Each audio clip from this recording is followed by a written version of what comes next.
Olá pessoal, sejam muito bem-vindos a esse mais um Conversa com Especialista. Essa é uma iniciativa da UIA 2021 Rio Expo, a feira do 27º Congresso Mundial de Arquitetos. Estará conosco aqui hoje o colega Carlos Murdock, que é arquiteto urbanista, mestre em sustentabilidade, coordenador das graduações e pós-graduações em arquitetura e interiores da UVA. Estará conosco aqui também o Diogo Montilla, tem uma formação em design gráfico, animação e ilustração digital, graduado em MFA em animação 3D e é estudante de arquitetura e urbanismo da Universidade Veiga de Almeida. Está conosco aqui também o Gabriel Rabelo, artista 3D especializado em visualização arquitetônica, fotorrealista e estudante de arquitetura e urbanismo da mesma universidade.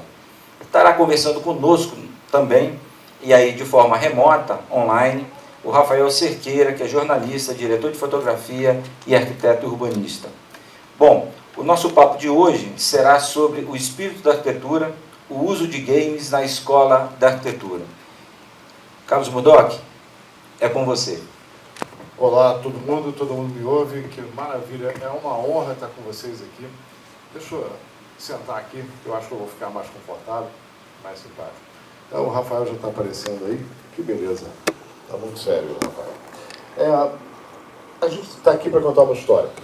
E que história é essa? Uma história que começa há 20 anos atrás, quando nós começamos a jogar nos computadores. Não sei se boa parte de vocês, há 20 anos atrás, talvez quase não existisse.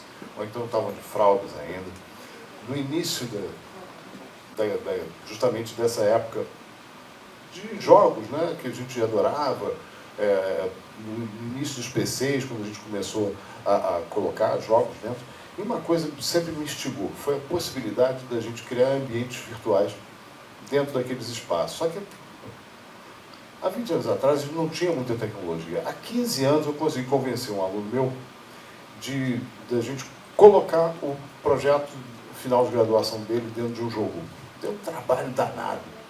Naquela época a gente tinha PlayStation 1 para PlayStation 2 e tinha um tapetinho, né, que você dançava. Chegou a pegar isso? Não, você não dançava no tapetinho do PlayStation, não? Vocês sim. Não? Nunca? Ah, ele sim. Diogo sim. Ah? Just Dance, olha aí. Você podia fazer uma demonstração depois pra gente aí, não? Por favor. E aí, aí a gente conseguiu fazer aquilo. A pessoa controlava o tapetinho, né? Andava para frente pelo tapetinho, e a gente colocou 2 projetores em quina.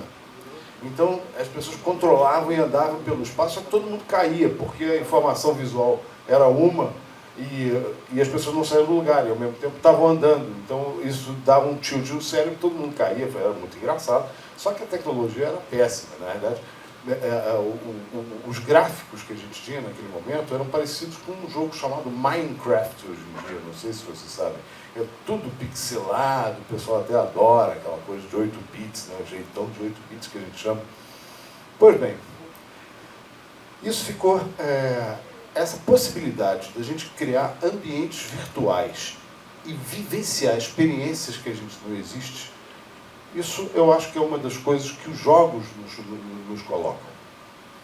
E é inegável a atração que as pessoas têm por jogos, por jogar. O ser humano gosta de jogar. Eu acho que essa é uma das questões importantes que eu vou querer defender aqui. Eu queria passar a apresentação, eu acho que é importante. Acho que todo mundo já viu o Rafael, que está aí muito bem. Rafael, eu vou te pedir para você retornar no final da apresentação, quando eu vou querer um comentário de vocês, do Diogo e do Gabriel, justamente sobre esse processo. Mas eu quero fazer algumas provocações para vocês. Tá? E que provocações são essas? Né? Você pode pegar o teclado e ir passando. Por que a gente joga? Alguém aqui tem coragem de dizer? E a gente joga o tempo todo. Seja no Big Brother, seja na competição por um salário melhor, seja na competição por nota. A gente, né, desde criança a gente faz aquilo. Tirou conta em matemática, Joaninha tirou 9, eu tirei 10, barrei. A gente fica disputando o tempo todo. Isso é uma característica do ser humano, né? E isso lá desde a antiguidade. Você vai ver jogos e as próprias guerras, os esportes que foram extraídos das guerras, eles eles traduzem exatamente essa veia competitiva que a gente tem o tempo todo. Então existe um vício. E hoje em dia, com a coisa dos jogos eletrônicos, todo mundo tem um Candy Crush no celular. Todo mundo joga alguma coisa o tempo todo. Tá? Então, se faz essa pergunta, a gente começou a rodar essa pergunta, será que a gente pode usar essa mídia, essa tecnologia, essa maneira para ensinar coisas sérias? E é essa pergunta que a gente está tentando responder. Tá? Eu queria fazer outra pergunta para vocês aí. Pode ir adiante. Como é que vocês absorvem informação? Vocês têm uma ideia assim, mais ou menos básica como é que funciona o cérebro de vocês? Então, deixa eu explicar. Né? Vocês estão vendo aí um corte de um cérebro. Né? Murdoch. Beleza, até aí morreu Tancredo. Não tem problema. Nós temos, essencialmente, 3 camadas no cérebro que são oriundas do desenvolvimento da vida na Terra. Né? Nós temos uma camada, a mais básica, que é chamado complexo reptiliano, é o cérebro reptiliano, que é responsável pelas nossas emoções, pelos nossos instintos, é o que faz a gente reagir sem pensar, é o que faz a gente se defender, é o que faz a gente ter um reflexo, e ele nos mantém vivos. Na segunda camada, justamente do sistema límbico, nós temos a segunda camada da vida, depois que os répteis, né, depois que nós saímos da água, daquela célula fundamental que se transformou em vida, e passamos a andar sobre a Terra, é a camada que a gente vai chamar dos mamíferos. E é onde moram nossas emoções. E a terceira camada é a mais contemporânea na nossa evolução humana, que é o que a gente vai chamar de neocórtex, ou fica fácil de lembrar, porque neo é novo, né? Então, novo córtex. É onde nós percebemos a razão. Tá? Agora, tem uma coisa interessante. Eu quero perguntar para vocês como vocês memorizam as coisas, como vocês... Qual é a sua lembrança mais bonita? Seu nome, qual é? Você. Hã? Isabelle, fala uma lembrança agora. Não pensa. Não pensa. Formatura. Formatura. Tá? Então, a memória. Porque essa formatura ela te emocionou de alguma maneira. Né? Foi importante para você. Ela gerou uma emoção. Então, é exatamente esse mecanismo da gente associar a emoção, ou uma risada, ou um divertimento, ou até mesmo medo. Essas informações, quando vêm carregadas de emoção, elas vão se aprofundar no cérebro. Qual é o mecanismo do trauma? O trauma é exatamente isso. Quando a gente passa por uma experiência muito dolorosa ou muito aterrorizante, ela se instala justamente na primeira camada do cérebro, na camada reptiliana, e depois para tirar um problema. Porque nós passamos a ter um automático em relação à defesa das coisas. Então, Murdoch, não estou entendendo nada que você está falando. Como é que isso se associa com o jogo? Simplesmente pelo seguinte, porque quando eu quero que meus alunos eles memorizem alguma coisa, normalmente vou contar uma piada, ou vou falar uma bobagem histórica, ou vou aterrorizá-los de alguma maneira. Eu sempre vou associar essa informação com uma sensação de emoção.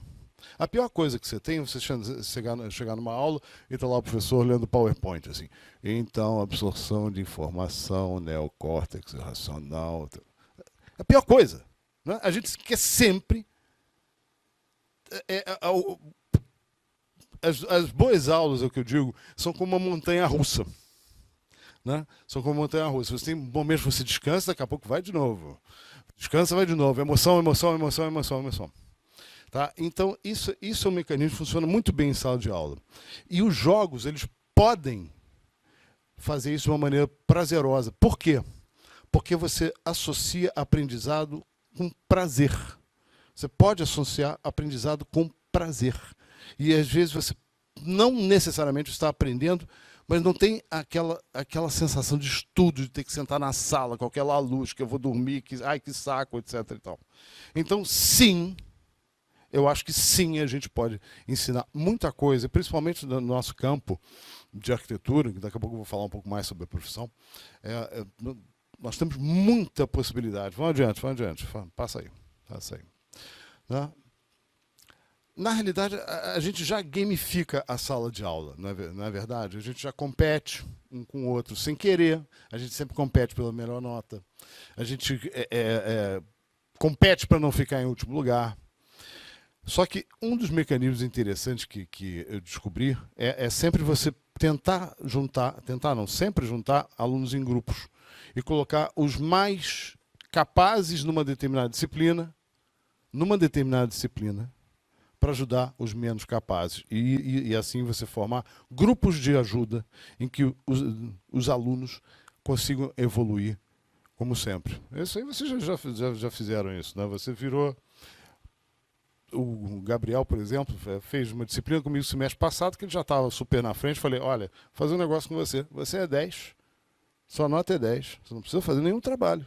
Mas a sua obrigação vai ser ajudar as pessoas que estão precisando. Né? Então, essa coisa, né? Essa estratégia, ela vem se desenvolvendo e cada vez mais nós estamos conseguindo ótimos resultados. Né? Essa coisa do jogo do ganha-ganha. E hoje em dia eu estou dividindo em equipes e essas equipes competem. Mas qual é o grande barato? Que os meus alunos não me ouçam. Então espero que esse programa passe depois que acabar o semestre. Todo mundo ganha, ninguém perde. Sabe? Eles competem, mas todo mundo ganha, ninguém perde. Tem uns que ganham um pouquinho mais, outros que ganham um pouquinho menos, mas é essa rede de solidariedade, dessa gamificação do ensino que a gente já faz. Agora, que é um jogo mais complicado ou mais jogado do que, por exemplo, Currículo Lattes.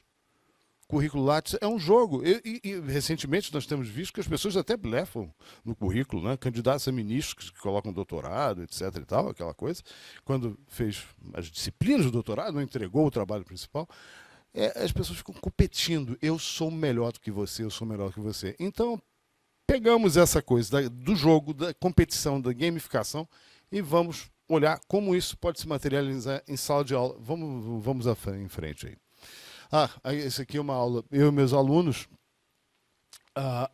não sei se dá para observar, que eu tenho um mapa ali embaixo, na verdade é uma foto aérea, né, e que nós estamos transformando. É uma aula de urbanismo em que, de certa maneira, a gente transforma a cidade numa espécie de um jogo de tabuleiro, onde cada um tem um número de peças, um número de ações. Por exemplo, essa região é carente de hospital, porque a gente consegue, então vai lá e bota o hospital. Essa região é carente de escola, então aqui precisamos colocar uma escola. E dessa maneira, quase como um jogo de tabuleiro, os alunos aprendem. Você vê o sorriso aí, todo mundo adora jogar. E não é jogo, isso é sério. Isso a gente faz na vida real. Só que isso pode ser aprendido de uma maneira muito legal e muito prazerosa. Vamos adiante. Uma das maiores dificuldades que todo mundo tem é história. Não sei porquê. Eu acho que não é muito bem dada no ensino médio, história. Por exemplo, se eu perguntar para vocês qual foi a primeira civilização que a gente conhece, vocês vão lembrar? A primeira civilização da história. Quem inventou a escrita? Ninguém vai lembrar. Gente, foram os sumérios, depois tem os assírios, depois a gente tem várias outras subcivilizações, aí vem os babilônios, vem os egípcios, e por aí vai.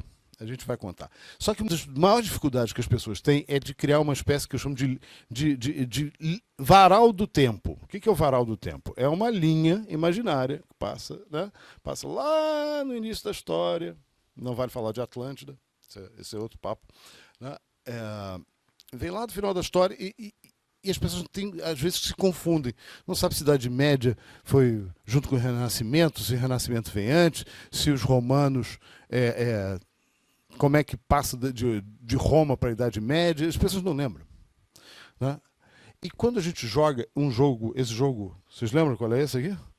Civilization, que você aprende demais e você consegue montar, a garotada consegue montar na cabeça a linha do tempo da evolução da nossa civilização.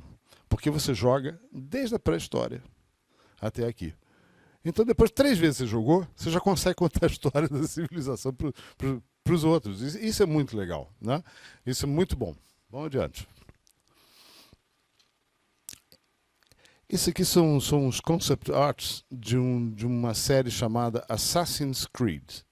Assassin's Creed é um jogo que as pessoas faz parte de uma linhagem de assassinos, então você tem uma viagem temporal através do DNA, tem uma história complicadésima. Né? Só que o grande barato, é claro que Assassin's Creed você mata alguém, né? Mata alguém do mal. Isso é uma coisa que eu não gosto nos jogos, você está sempre matando alguém. Mas o fato é que eu me peguei comprando esses jogos simplesmente para ficar fazendo turismo virtual. Porque ele passa em todos os lugares, então, em várias épocas importantes. Para vocês terem uma ideia, isso aqui são estudos para um Assassin's Creed Odyssey, foi na Grécia, não é isso? Passando na Grécia. E o nível de detalhamento, de estudo, é genial. A gente pode dar aula com isso. Não precisa matar ninguém. Entra naquele ambiente virtual e isso vai aumentar de sobremaneira quando a tecnologia da realidade virtual chegar para nós, mais barata. Ela já existe, muito forte, só que para nós ainda é muito cara. Quando chegar a tecnologia de realidade virtual na sala de aula, a gente vai vivenciar essas coisas. Vamos ver outros slides aí. Olha só que maravilha. Gabriel, você podia falar... Aí tem um... A gente pode entrar nesse templo. Que templo é esse? Você lembra? Oi. Então, esse jogo, ele teve algo extra. Esse em específico foi o Odyssey. Ele teve a história, o Budok tinha citado, que você é um assassino, você vai fazendo a história de acordo com a gráfica do jogo, e ele liberou um modo que é um modo de exploração, muito, muito interessante, que ele vai passando por esses pontos históricos e vai tendo side quest para você indo explorar, você vê a história do local, como que era a cultura, como que eram os costumes, a religião do povo. Aqui tá tendo um evento, por exemplo. Se a gente estivesse nesse jogo, nesse momento, estaria falando sobre esse evento, provavelmente, dentro dos templos também, e é assim em diversas fases do jogo. Essa franquia influenciou tanto nesse ramo da arquitetura que no incidente da Capela de Notre Dame, não sei se alguns se recordam com o noticiário, o próprio estúdio disponibilizou renders, imagens 3D, maquetes eletrônicas da própria capela em si, para que ela fosse restaurada, por conta do incêndio que aconteceu o ano retrasado. Já tem 2 anos, né? Mas era só isso que eu queria complementar.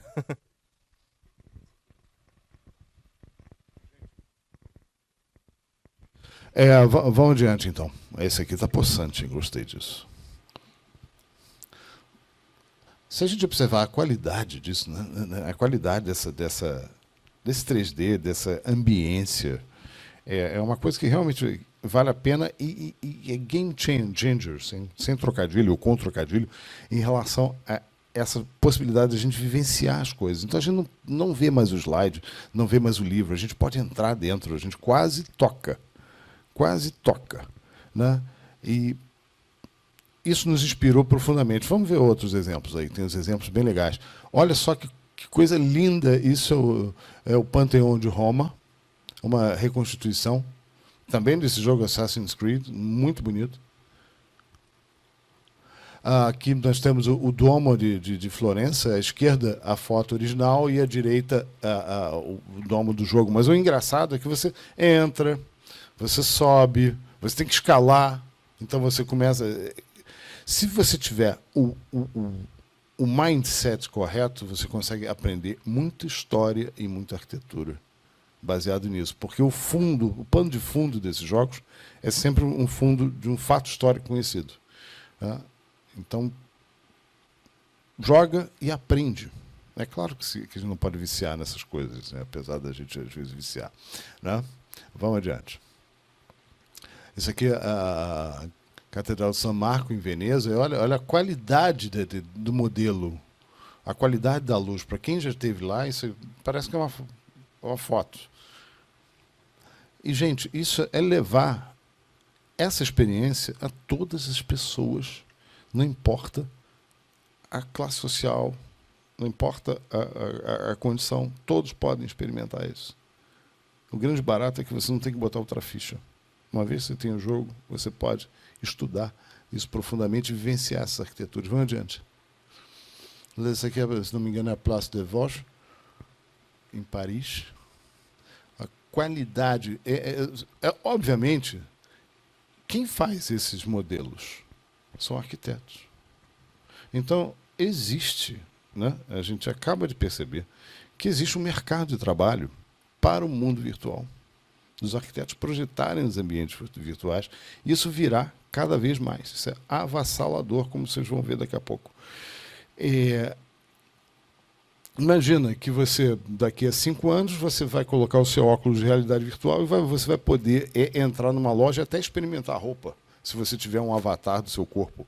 Isso é uma coisa que vai acontecer, essa interatividade, principalmente no mundo pós-pandemia. Né? Que colocou definitivamente essa virtualidade dentro da nossa vida. Né? Até é engraçado, acho que eu não saio de casa já há quase um ano para fazer alguma coisa, né? Para estar com as pessoas, para tirar a máscara, assim, ter coragem de tirar a máscara, estou vacinado até. E é uma experiência interessante, mas é que existe. E também sabendo que essa nossa conversa vai ficar eternizada para sempre na nuvem. Esse momento. Murdoch, pois não? me escuta? Me escuta? Só um adendo também, um outro jogo bem famoso é a série GTA, né? Que a gente tem bastante a urbanização ali de Los Angeles representada dentro do jogo, e também tem outras cidades ali que são americanas. Você tem totalmente esse modelo com todos os detalhes possíveis, né?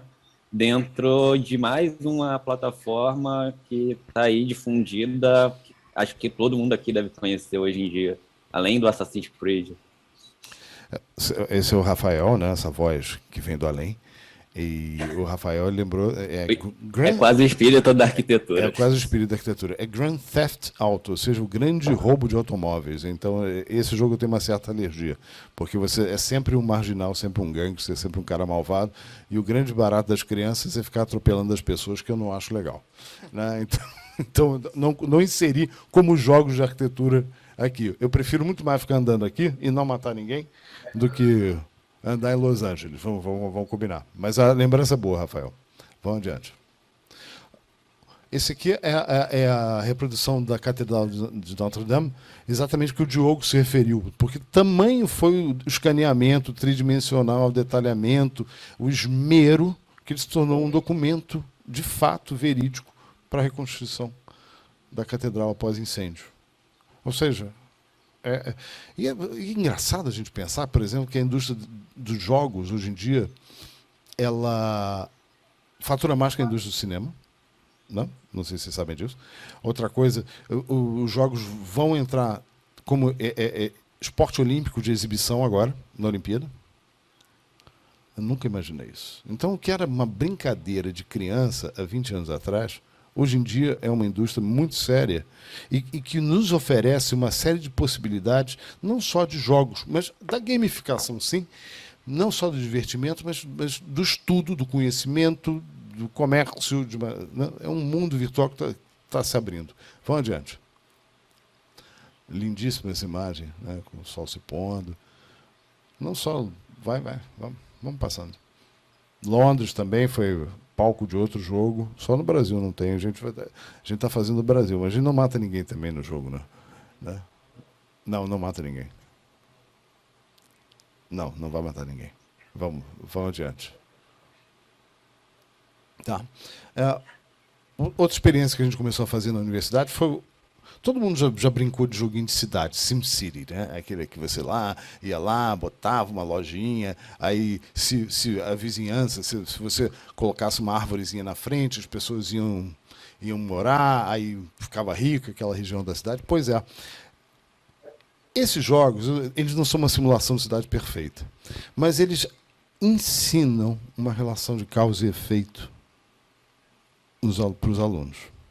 Se eu melhorar essa região, provavelmente essa região vai se valorizar e eu vou ter alguns problemas, porque alguns moradores vão ser gentrificados, a gente vai ter deslocamento, a gente pode experimentar com zoneamento, vai adiante, por favor, com zoneamentos, se vale a pena a gente criar uma cidade mista, com zona de comércio misturado com habitação, se dá certo, se não dá certo, se a gente tem que setorizar a cidade, como no momento modernista. Ou seja, essas experimentações a gente faz em sala de aula e debate os resultados. Não que os resultados sejam perfeitos, mas a gente debate. Será que a gente pode, será que não pode? É exatamente uma brincadeira de SimCity que nós estamos fazendo neste exato momento, quando a gente está revisando o plano diretor da cidade do Rio de Janeiro.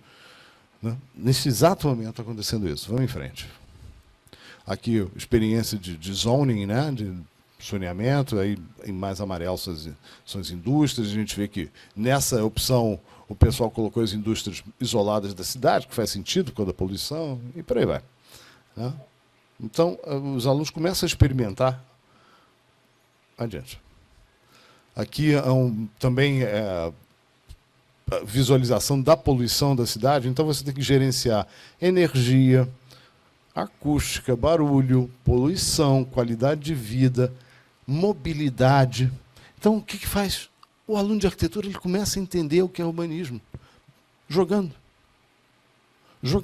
E não esquece nunca mais. Vou dar um exemplo aí. Vai adiante, por favor.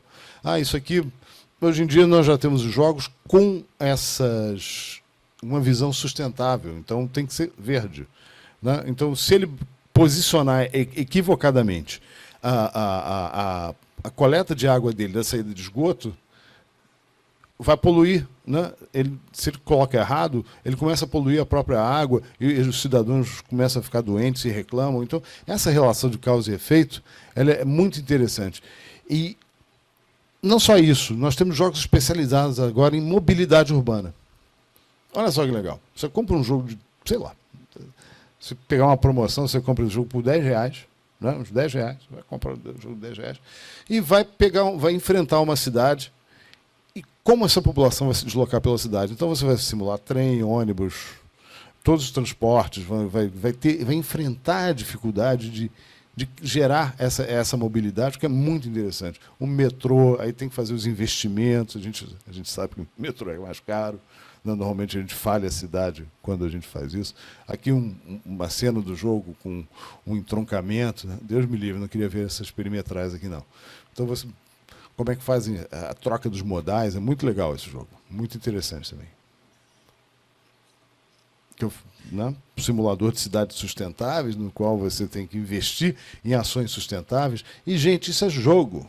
É jogo, mas que a gente traz esses assuntos para dentro da sala de aula. Eu não sei como é que ainda não saiu um jogo de Smart Cities. Daqui a pouco a gente vai ter também de posicionar corretamente os equipamentos de cidades inteligentes. Aliás, cidade inteligente é um tema tão rico e tão interessante, com potencial tão grande, e a gente só usa a cidade inteligente para multar as pessoas. Não sei se vocês já perceberam. Né? A multa você passa 10 km por hora a mais, a multa chega na sua casa. Isso é uma cidade inteligente, mas para te multar, não para cuidar de você. Né? Vamos em frente. Edifícios sustentáveis. Muito legal. Tem outros jogos que são especializados na questão do encadeamento de espaços. Esse aí, um exemplo deles, é muito interessante. Chama-se Prison Architect. O Prison Architect faz o quê? Você tem que fazer o layout todo, você tem que estudar o programa, desde o momento que o cara é preso até o momento que ele vai para a cela dele e fazer a gestão desse negócio. Então você vai trabalhar com um layout em tempo real, que fica mudando. Isso é muito interessante. É das coisas mais difíceis da gente gerenciar. Vamos em frente. Aqui, por exemplo, aqui um erro clássico. Aí tem uma sala de aula na prisão que estava do lado do workshop onde tinha serra de disco. O camarada... Você não pode botar uma coisa do lado da outra, senão o cara tira a serra de disco e vai matar, vai matar os policiais. Aí a gente está vendo sangue aí acontecendo. Né? Essa desgraceira aí. Então, acabou. Game over. Game over. Vamos em frente. Tem outro jogo muito legal que é Skyscraper, gerenciamento de arranha-céus. Por exemplo, isso aqui a gente está vendo um corte do arranha-céu. Né? Então a gente tem as funções, tem a manutenção, tem a gestão do edifício, quais são as atividades que tem dentro de um edifício alto.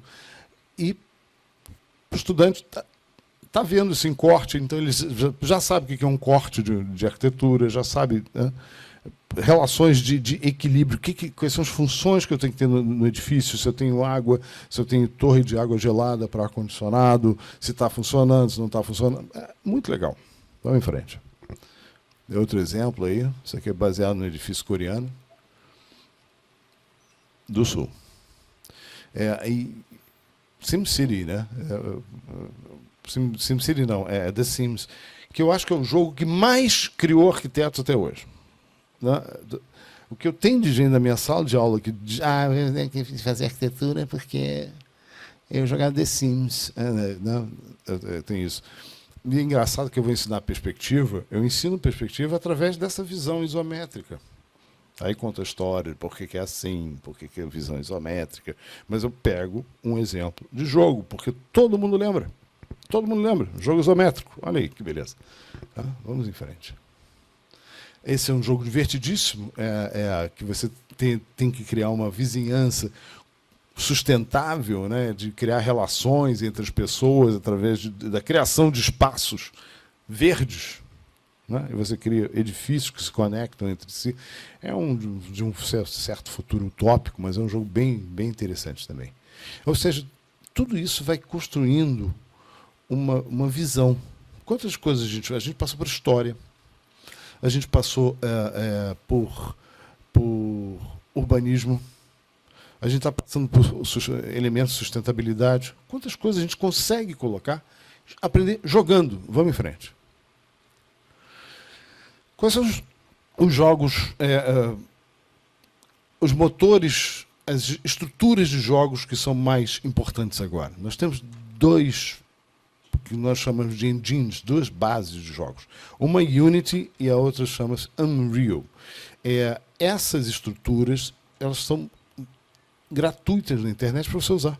Então você pode, desde que você tenha paciência e dedicação, uma coisa que a gente está tentando ter, está conseguindo, né, fazer um jogo a partir do zero. E o que nós estamos propondo aqui, e eu acho que esse é o tema principal dessa conversa, que nós estamos, na realidade, montando um jogo de arquitetura. E esse jogo de arquitetura você percorre espaços arquitetônicos. No nosso caso, nós temos uma determinada fase, eu vou falar um pouquinho mais sobre ela no futuro, mas é exatamente essa experiência que nós temos que fazer. Agora, isso é uma coisa antiga, como no início da minha fala eu citei, já tem mais de 20 anos essa ideia. Só que não sei por que ninguém sentou e fez. Agora, nós sentamos e fizemos. É a primeira vez no mundo que a gente tem um jogo de arquitetura. E é isso que a gente vai mostrar. Existem duas bases de jogos. A Unity, que é simpática, parece também, e a outra que a gente usa, que é a Unreal. Olha a qualidade do render da Unreal em tempo real. Então, hoje em dia, o Unreal ele é utilizado para você criar ambientes de realidade virtual, para você percorrer com óculos. Isso é uma coisa muito interessante. Vai adiante.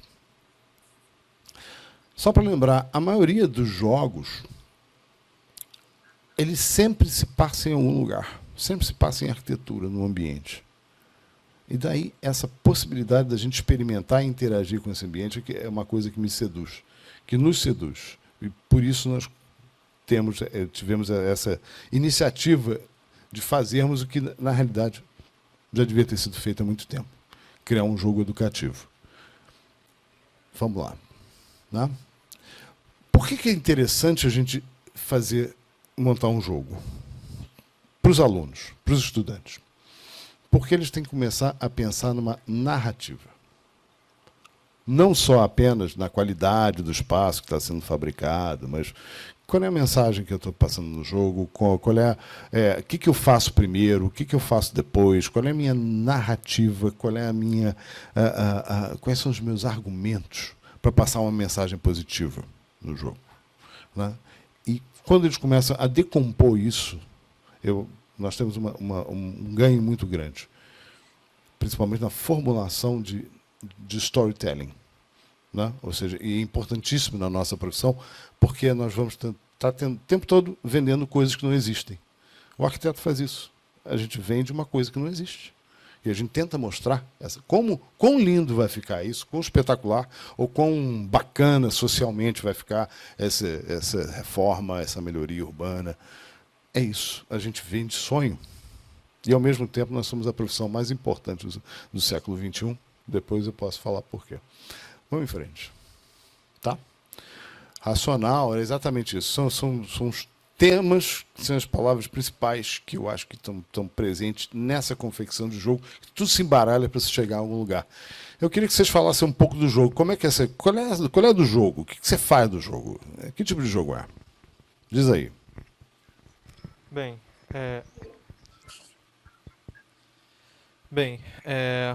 a princípio a ideia era de fazer um tour conhecendo os pontos marcos da cidade do Rio, né? Eu não sei até que ponto a gente vai se estender isso, mas eu acredito que a gente possa se expandir um pouco mais, sei lá, para o Brasil, tentando trazer um pouco mais o modernismo, a cara da arquitetura, da gente poder visitar pontos importantes da nossa cidade.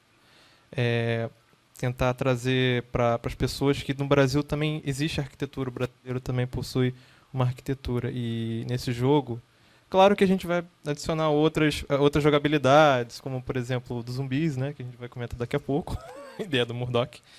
Mas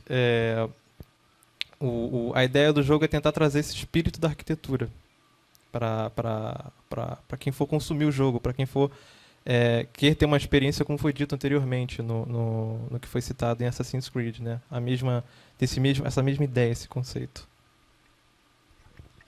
E explorar também não só a arquitetura no palpável, mas também o não palpável, que seria a ideia do arquiteto, um pouco do que ele estava pensando quando fez, o conceito histórico, o contexto histórico, perdão, tudo que envolve o ambiente daquela construção, porque é muito fácil a gente ver hoje, tá lá tão bonito, construído, mas teve um planejamento, teve uma pessoa pensando por trás, às vezes não só uma, equipes de diversos pensamentos, a gente tinha até citado o caso dos grupos e tal, e eu acho que essa é uma ideia também de trazer esse não palpável da arquitetura.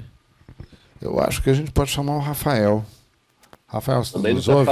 Vamos trocar aí um pouquinho para o Rafael aparecer, né? A gente está te botando de castigo aí, Rafael, mas já você vai aparecer aqui. Vai se manifestar. Aliás, você é a maior figura aí. Já estou aparecendo? Graças a Deus, sim.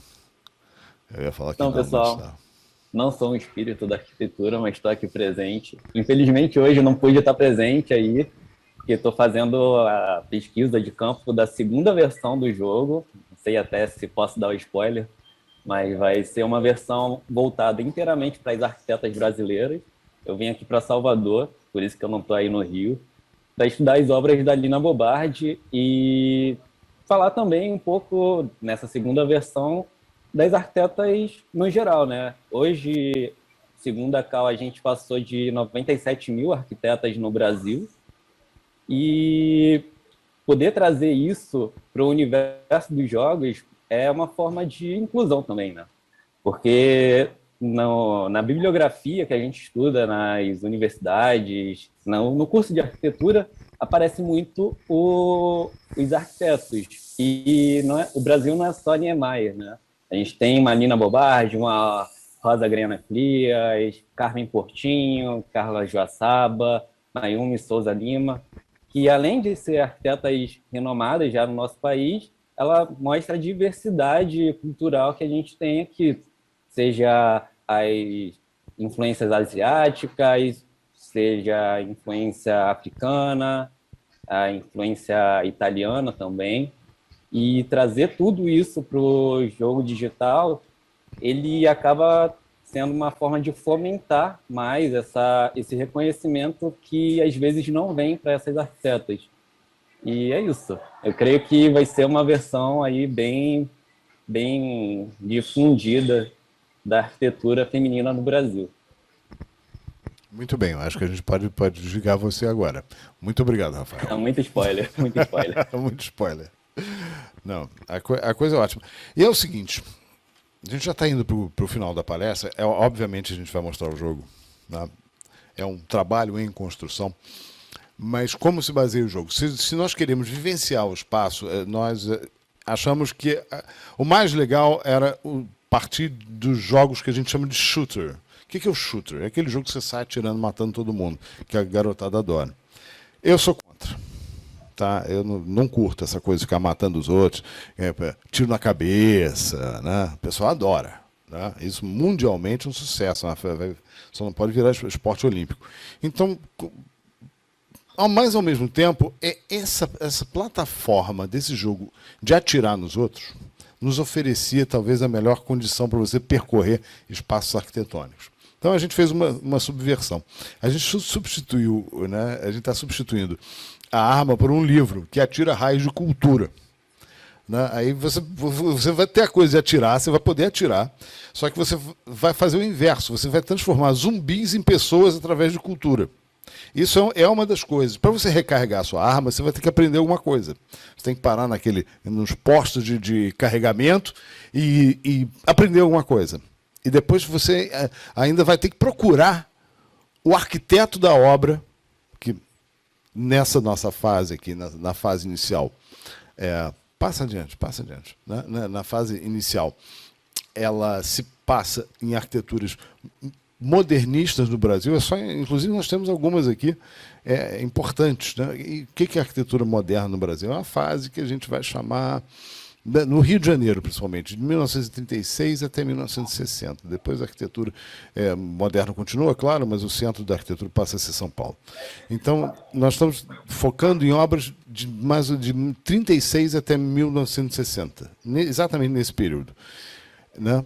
Então, a primeira fase se passa no Museu de Arte Moderna, então ele foi totalmente remodelado, com muita atenção, é o melhor modelo que já foi feito no Museu de Arte Moderna até hoje, muito bom, muito legal. E a gente consegue realmente reconhecer. Nós estamos também elaborando o modelo do do MEC, que é o Ministério da Educação e Cultura, o antigo Ministério da Educação e Saúde, que é o edifício mais importante da arquitetura moderna brasileira. E nós vamos estar procurando o espírito dos arquitetos, os fantasmas dos arquitetos. E aí a gente vai conversar com Oscar Niemeyer, vai conversar com Afonso Eduardo Ride, vai conversar com o espírito do Le Corbusier, e a gente vai tentar descobrir a verdadeira essência da arquitetura. Nessa fase, nessa etapa, estão previstos 3 projetos que a gente está desenvolvendo. E exatamente, na segunda fase, vamos falar sobre as mulheres arquitetas. Na terceira, nós queremos fazer sobre os projetos não construídos do Sérgio Bernardes, você poder preencher virtualmente. E não existe limite. Quer saber? Isso tudo é de graça. A gente, inclusive, está aprendendo para poder ensinar. Isso é de graça. A gente está querendo doar essa experiência. Não, eu acho que isso é uma mudança de paradigma importante. Pelo menos eu quero doar. Né? Parei por aí. Vamos em frente. Olha só, esses são desenhos do Diogo, sensacionais, que são concept arts do Le Corbusier Fantasma. Como é que ele seria fantasma? Muito bom a versão Le Corbusier mal assombrada. Ele está fazendo muito sucesso na internet. E depois ele está sendo modelado, inclusive. Né? Olha aí, modelo. Não sei se vocês conhecem Le Corbusier, o arquiteto mais influente, franco-suíço, mais influente na arquitetura moderna brasileira, que neste momento a arquitetura nacional foi considerada a melhor do mundo, principalmente no pós-guerra. Né? E ele é uma figura importantíssima. Então ele é o fantasma principal do jogo, que a gente tem que correr atrás dele. Então vamos em frente. Essa aqui é uma brincadeira, na verdade esse carro foi projetado pelo Corbusier e a gente está remodelando o carro para aparecer no jogo também. Né? E é um carro de 1935, é um carro extremamente modernista. Vamos em frente. E aí a gente já vê uma imagem do próprio jogo, no Museu de Arte Moderna. E o nosso personagem, na realidade, é uma espécie de um boneco, daqueles bonecos de arquiteto que você posiciona, né?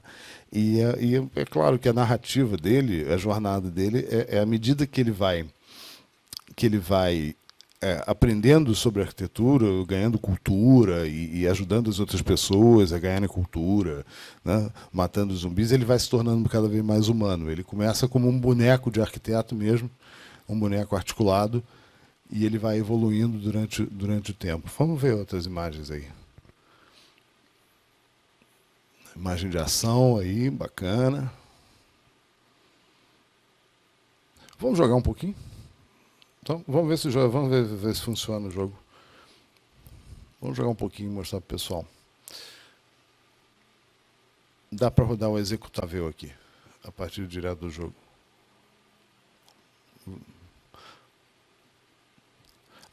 Antes de jogar, queria que você mostrasse o Mac.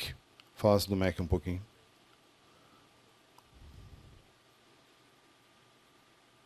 O modelo do Mac está ficando muito bom também. O melhor modelo já feito até agora do Mac é a reconstituição muito bem feita.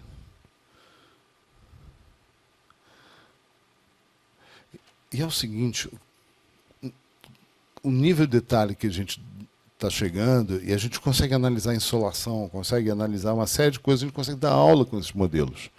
E esses modelos também serão doados às pessoas. Tudo será disponibilizado de forma gratuita. Nós queremos divulgar Brasil, cultura, arquitetura. Está bem legal esse modelo. Estou louco para entrar aí, procurar. A gente vai procurar o Fantasma do Niemeyer aí do Lúcio Costa. Lúcio Costa, né? Lúcio Costa, com certeza. Está faltando. Essa tela é legal. Isso é o software que a gente usa.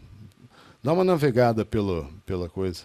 Aqui nós estamos vendo o interior do MAN, e olha só no próprio software como é que a gente já consegue visualizar, estudar a entrada de luz, uma série de coisas, porque a qualidade...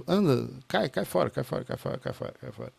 Né? A gente já tem o museu completamente bastante bem modelado. Né? Chega perto do carrinho do Le Corbusier aí, que a gente vai poder pilotar daqui a pouco. Né? Em algum momento vamos pilotar. Acho que a gente tem que melhorar esse modelo bastante, que ele está muito chapado. Né? E vamos tentar jogar um pouquinho. Uma das coisas interessantes que a gente pode fazer é mudar a luz, vivenciar. A gente pode pendurar quadros aí dentro, né? Obras de arte para serem reconhecidas. E as pessoas podem estudar jogando. Olha só que maravilha. Podem estudar jogando, fazer uma visita virtual. Não, joga mesmo. Não, joga mesmo. Você tem um atalho, por favor, no desktop. Enquadra inteira.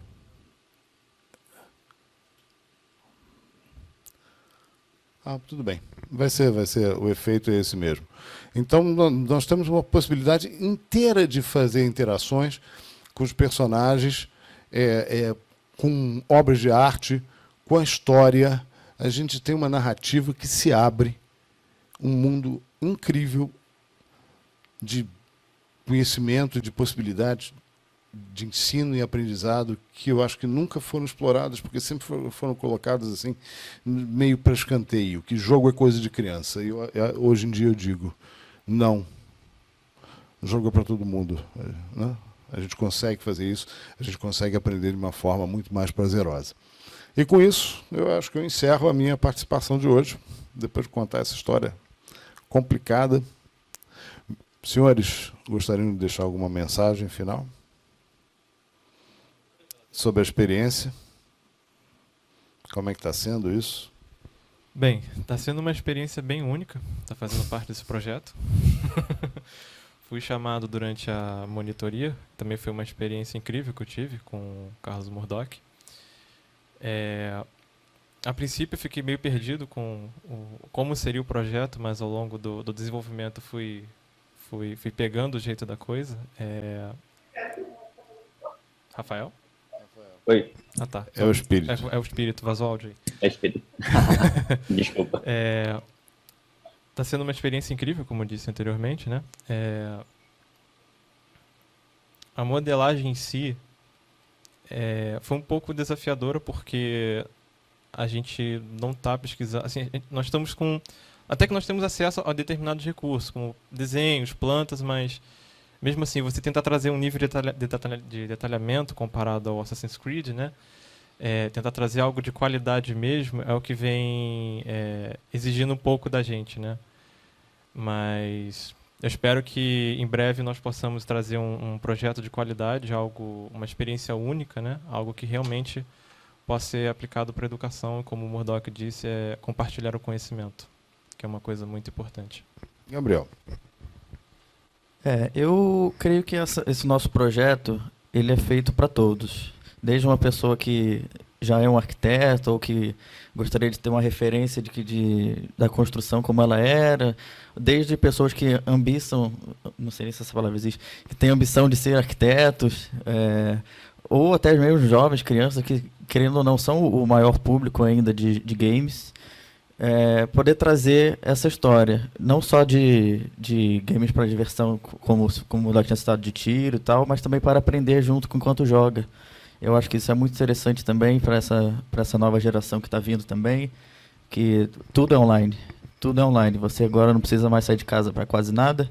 E você poder estar dentro de uma construção, seja ela, nesse caso, construída, ou na nossa outra fase, não, é algo muito, muito legal que vai trazer essa experiência nova, de você não precisar estar no ambiente para estar tendo aquela experiência no ambiente. Não sei, ficou meio confuso, mas acho que é isso. Oi?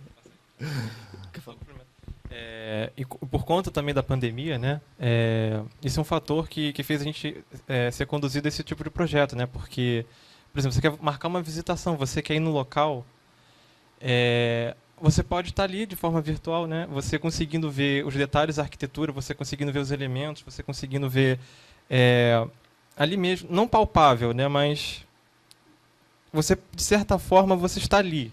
Não é uma coisa palpável, mas você se sente ali dentro, né? E até pelo fato de você, em sala de aula, questionar o professor, por que é assim?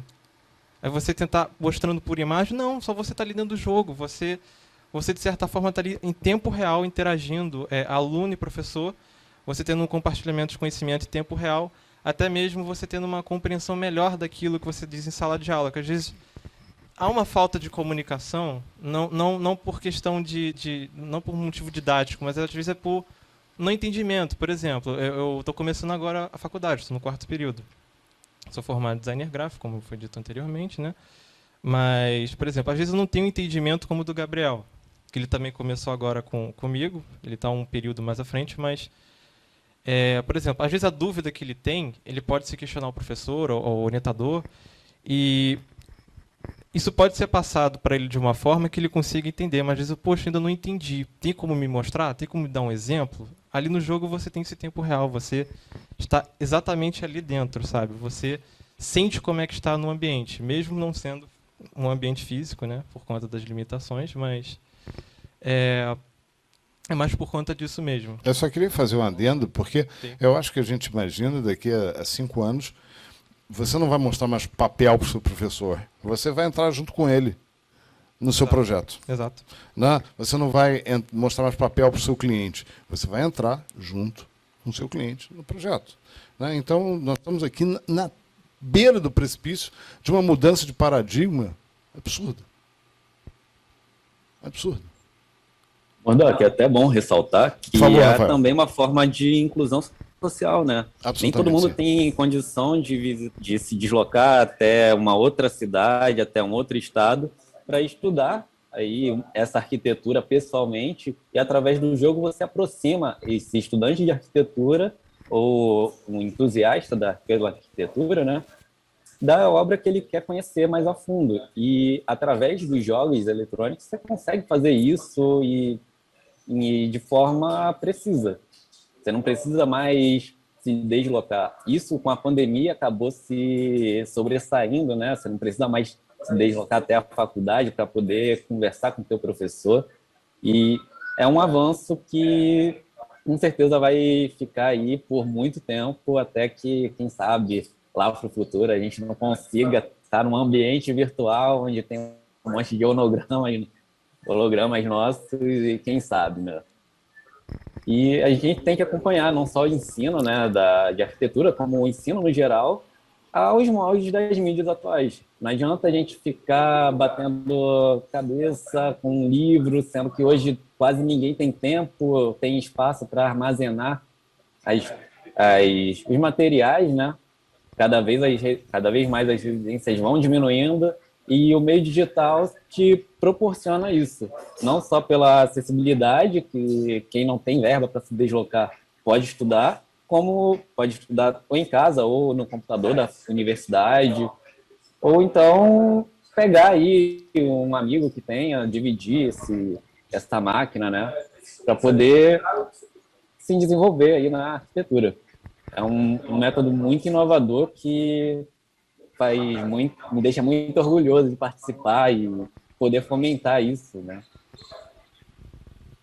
Exatamente. Então, na realidade, não é todo mundo que tem paciência de fazer esse trabalho fora, porque o pessoal trabalha, o pessoal estuda, e aí no final de semana é que vai trabalhar no jogo, nessas coisas. A gente sabe que essas iniciativas aqui no país elas tendem a ser um pouco quixotescas.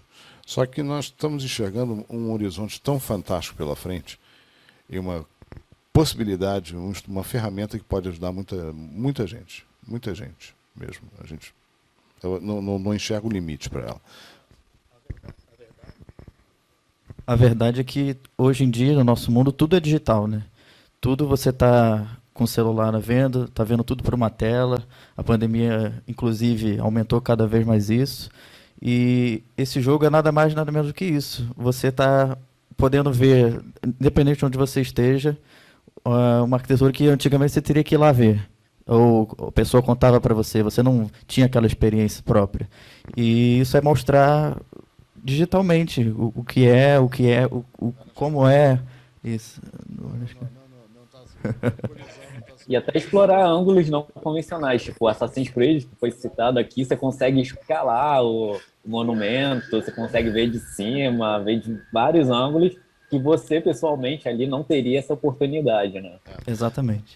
Não, por exemplo, se o Museu de Arte Moderna para nós é óbvio, porque fica ali na nossa esquina, isso não é para um chinês, para um americano, para um japonês, para um alemão, né? Então é uma maneira da gente colocar isso para fora, essa vivência, né, da arquitetura. E por isso que nós estamos escolhendo grandes momentos icônicos da nossa arquitetura para que isto se materialize. Esse jogo vai ser mostrado de novo durante o congresso da UIA, dessa vez com uma fase pronta, a gente vai poder brincar um pouquinho mais com elas.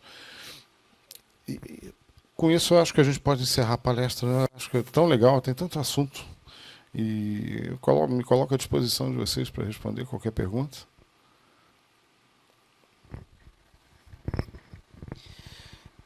Murdock, muito obrigado pela exposição. Achei incrível essa ideia. O mundo pós-pandemia, de fato, será outro, né? A cada dia que eu venho me deparando com situações que eu acredito a cada dia mais nisso, né? A apropriação do espaço físico, né? Como nós vamos usar o espaço físico será de outra forma. A gente acaba de assistir uma outra possibilidade para se apropriar desse espaço construído, né? Visitar monumentos, aprender com eles, né? Dar aula, né? Ensinar com eles também, muito interessante. Acho que isso de fato tem um futuro muito legal. Faço votos aqui que vocês consigam desenvolver e levar isso à frente, porque eu acho que vai ser um passo muito importante para disseminar a cultura mesmo, né? Para você poder conseguir entender um pouco essa relação que nós, arquitetos, tanto esmeramos e trabalhamos, que é essa relação do uso do espaço construído, né? Acho muito interessante, achei valiosa essa informação que vocês trouxeram para a gente aqui. A plateia está aberta a perguntas. Boa tarde. É incrível, projeto maravilhoso, parabéns. E a pergunta é se o Sambódromo já está inserido no projeto. Teremos carnaval virtual. Eu não vejo por que não. Maravilha. Tá? Não vejo por que não. Se bem que eu não considero o Sambódromo uma obra maior do Oscar Niemeyer. Eu gostaria muito de resgatar as obras menos conhecidas. E talvez da primeira fase do Oscar, pré-55, aí é outra história, né?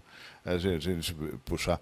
Mas eu acho que o Sambódromo, não vejo por que não. Eu acho que exatamente o céu é o limite, porque à medida que esse conhecimento fosse divulgando, novas pessoas vão produzir novas fases. E eu imagino daqui a 10 anos a gente vai ter uma enciclopédia de arquitetura que você possa vivenciar.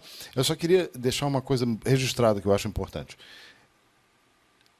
Isto não substitui a experiência de estar no lugar. Tá? Isto, você quer se preparar para uma viagem, quer se preparar para uma visita, você quer se aprofundar um pouco, porque isso é um objeto virtual inteligente do qual você pode aprender com ele, extrair informações. Eu acho que isso é muito legal para o turismo, né, para a indústria do turismo também.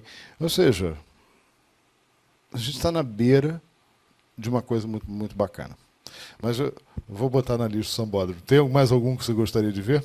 A princípio, o Sambódromo... O turismo, de modo geral, acho que é bem bacana. A gente trabalha com turismo também. Então, se lembrar, depois anota meu e-mail, não esquece de dar sugestões que a gente precisa. Perfeito. Tá bom? Parabéns mais uma vez. Obrigado, muito, muito obrigado.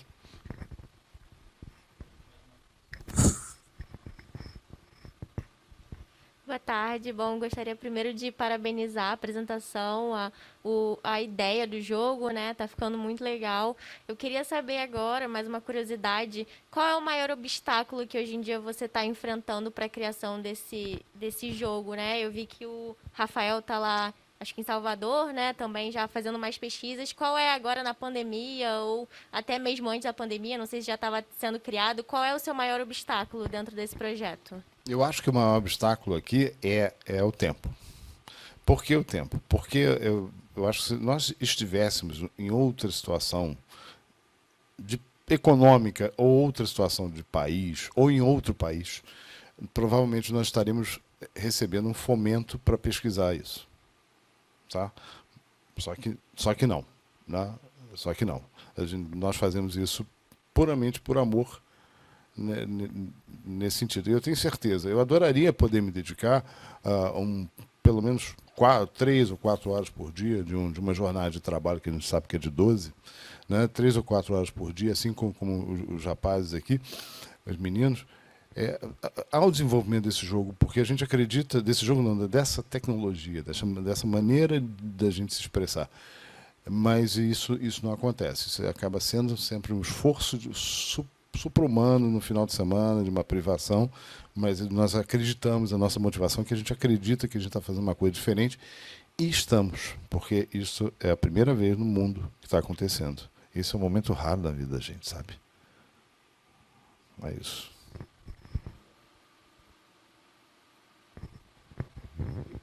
Bem, mais uma vez gostaria muito de agradecer a vocês a presença aqui na Expo para passar esse conteúdo tão rico, né? A universidade também, Veiga de Almeida, que nos proporcionou essa conversa aqui, e faço votos para que isso de fato cresça e cresça muito. Muito obrigado, Murdoch, muito obrigado ao Diogo, ao Gabriel e ao Rafael, que está lá em Salvador terminando as suas pesquisas, né, Rafael? Muito obrigado.